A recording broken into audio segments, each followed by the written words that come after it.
Well, the ADD drama continues. Um, One thing about ADD is you're a friggin' genius. You're like a savant. And it's the government, the corporate structure cannot handle this many geniuses on the planet, because if you actually knew what the hell was going on, they lose total control. So there's a lot of things about ADHD that a hell of a lot of people suffering from it do not know what the fuck it is. So the first thing you've got to understand is, if you're diagnosed as ADHD, categorize yourself as a genius, and the entire world has an agenda to make you feel like you've got a disability, like there's something wrong with you. You need to doubt yourself. You need to feel really, really bad about yourself. The goal is to lower your self-esteem so much that just look at all of the illnesses that are created if someone had zero self-esteem. They generally will create behavioral problems. Huge host of things will happen if you're a person with zero self-esteem. And if you have zero self-esteem and you are a genius, then you're going to access all of the wrong information. So you're not so much of a genius anymore just because somebody's putting a label on you. I've explained before, there is an information field. You know, when you get a really good idea, where did the really good idea come from? There's an information field, and you're using your intuition all the time. This is another suppressed thing that's going on. But the human body receives information in a million different ways. On a quantum level, if you go and examine every cell in your body, skin cells, heart cells, every one of them, they have receivers. They can receive information and they send out information, and they also have a waiting period where they decide. So it's like you get an idea, but I mean, even for me to move my finger, one cell had to talk to another cell that had to talk to another cell that had to be in agreement, move the arm up and down. So to be human means that you receive information and you send out. Just like a radio station receives information and it broadcasts it out. Same thing going on. So how we receive information is from your senses. Your eyes, your nose, touching, smelling, hearing, all these different ways that you receive information. Intuition is one of them. You intuitively gain information. If you walk into a room and, there's 10 people in the room, their backs are all turned to you, but they're all really, really angry, and you walk in the room, do you intuitively get the feeling something's going wrong? Or if they're all happy and you walk into the room, don't you intuitively know something's going on? Your intuition is guiding you every single step of the way. And that's what this corporate structure wants to do, is control your intuition. Make you think that don't ever trust your inner voice. They've even come up with a whole pile of other illnesses that if you're talking to yourself, there's something wrong.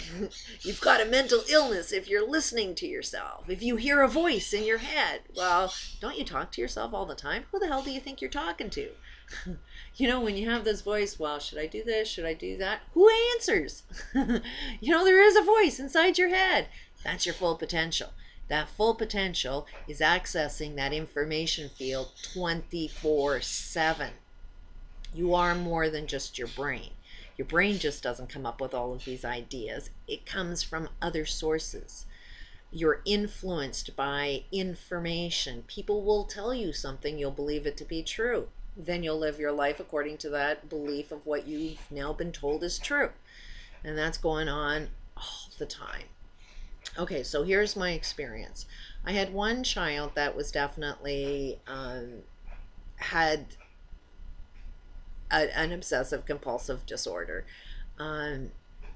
a lot of behavioral problems. Back then, they didn't really have these online tests that you can see about ADHD. They were obsessive compulsive. I think it was ADD that they were testing. And um, so, just out of frustration of, raising this kid, I needed him tested. I wanted this diagnosed. I wanted some solutions. The second I started getting him tested, and the second he started getting questions asked, those questions were influencing him.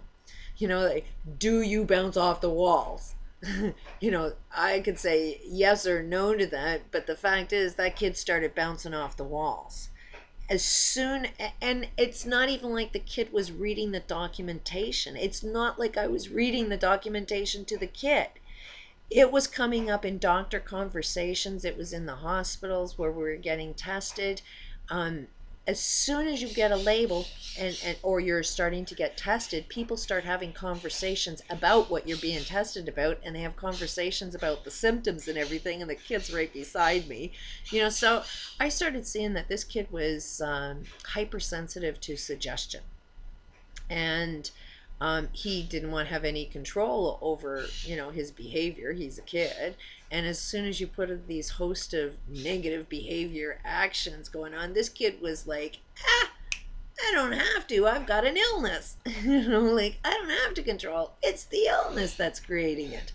So as soon as I started seeing that, I stopped all testing and just started looking at the behaviors and started to create living rules that helped the behavior a little better.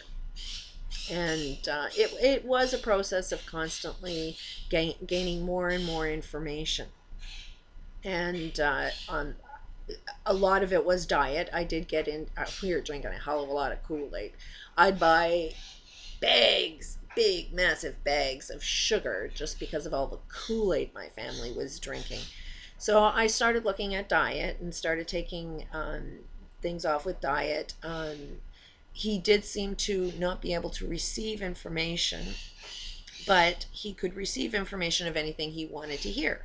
So it was always about making the conversation interesting and fun, and we ended up having the perfect relationship as long as the rules were being followed on how you live a healthy life. As soon as I got divorced, then the kid went extremely negative, and he's super genius. So while he's extremely negative, he's asking this information field for answers, information, guidance, whatever, and things never went so well. At the same time, when I was going through that divorce, I left when I was at my worst. So I was in a negative state. So even how I handled it, none of us were functioning effectively because everybody was in a negative state. So getting back to ADHD and what you really need to know about it. You are a friggin' genius. The economic system, if you haven't seen, there's a lot of things wrong with our economic system. Look at the banking system. This didn't just a bunch of bankers got together and decided to rip people off, and all we have to do is put these bankers in jail. There was a cause that created the banking crisis. And most people that want to earn their living off of everything, off of the causes that are creating all of these problems, they're not going to see the causes of the causes of the causes. That's where I'm kind of frustrated. I see people saying they're awake, and it's like, what the hell are you awake to? You just discovered one lie. Why don't you find out the cause of that lie? Because there's another lie, underlining that. There's always a cause behind a cause, behind a cause, behind a cause. And when you get to the root of all of the causes, life gets really interesting. So we have a corporate structure that we want to say that it's CEOs. First of all, the whole thing is all based on your legal system.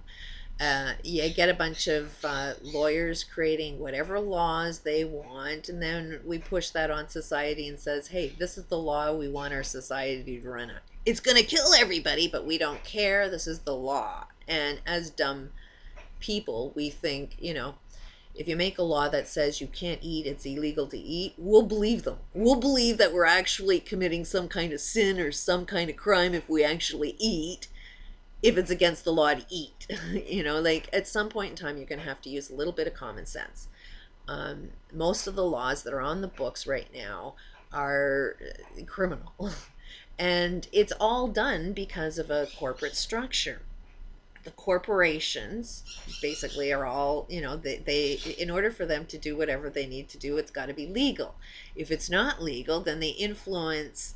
And come on, if you haven't woken up to the fact that government is like giving the corporate structure whatever the hell they want because they think the corporate structure creates jobs. The corporate structure does not create jobs. The corporate structure lays off, automates, does whatever it can to earn a living without paying for the labor and the services needed. They'll get an answering machine before they end up hiring somebody to answer their phones. Okay, so your corporate structure is not going to be the thing that stimulates the economy, but if you can see that the government structures are constantly giving them bailouts. So the corporate structure is definitely too big to fail right now. They're controlling the food, they're controlling the energy, every way of life. There's a CEO making a judgment on how you access that. And they're all mentally ill. And who is holding that up is people that buy stock. If, I had a corporation A, my goal, for me to be in business, I need investors. For my company to be of value, I need investors. So I'm going to get you to invest. As an investor, the only thing you're interested in is profit. You don't give a shit how they earn their profit. Every month, you want to see a profit, or else you're going to sell your shares. And you're going to go with somebody that is selling you a profit. So these CEOs are basically, these shareholders are the boss, the controlling driving force of these CEOs. So I wouldn't be too angry at the CEOs or the lawyers or anybody else. I'd be, who's owning any kind of stock right now, and know that without a doubt you're crashing your friggin' system. You're getting rid of your food source, you're getting rid of your energy source, and when we get to a big massive depression, worse than the last one, there's no pulling yourself out of that one. So that's where we're headed right now. And in order for that whole structure to work, they need people working in it. So the corporate structure says, I need this many lawyers, I need this many doctors, I need this many scientists. They dictate to the education system what kind of workforce that they are going to need to hire in the future. They can say, here's what we're inventing right now, and in order to do this, we need trained workers to fill all of these positions we are predicting we're going to need in the future. They go down to the education system, they set up all of the, every course that you need to learn to be able to do that job. And then they put it into the education system. Now, if the whole system is wrong, then basically the education system is teaching kids to do everything wrong. Now, you get a kid that's ADHD, they will intuitively know something's wrong. They won't be interested in it. They're only interested in what benefits them. We all do that. We only are interested in what benefits us. But when you get a kid that with ADHD, they are like being programmed. They are being told the difference between right and wrong and taught, everything about life. So they can't have a conversation back with you because they don't even have the comprehension to explain to you in how many ways you're wrong. They're learning how to speak. They know right and wrong. That is an instinctual thing all humans have. But as they're born, basically, you're being programmed to believe that everything that's wrong is actually right. That's where Bibles come in and manipulate you there. You have to discipline your child to get them to do the wrong thing. You have to beat the crap out of them. You have to motivate them in every way, shape, or form to get them to do the wrong thing. To do the right thing is a natural thing. There's no There's nothing hard about that. I'm going to continue on another tape.